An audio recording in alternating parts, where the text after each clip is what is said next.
The Kuban Oblast was an oblast of the Russian Empire. It roughly corresponded to most of the Kuban and Circassia regions. It was created in 1860 out of Kuban Cossack territories that had once been part of the Crimean Khanate and the land of the Circassians. It was dissolved upon the assumption of supreme authority by the Kuban Rada in 1917 and the independence of the Cuban People's Republic in 1918. Administrative structure. The militarized nature of the Kuban meant that, rather than a traditional imperial gubernia with uyezds, the territory was administered by the Kuban Cossacks as an oblast which was split into odels. Each odel would have its own sotnias which in turn would be split into stanitses and kutas. The ataman for each region was not only responsible for the military preparation of the Cossacks,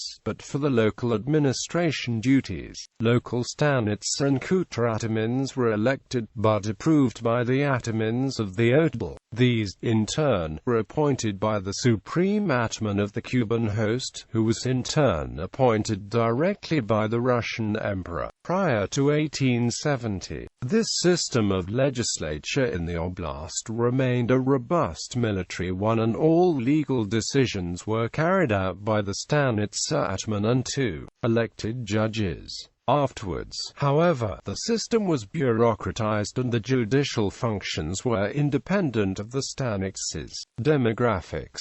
In 1897, 1,918,881 people inhabited the oblast. Ukrainians constituted the plurality of the population, with Russians and several much smaller minorities making up the remainder. The total Slavic population was 1,742,162.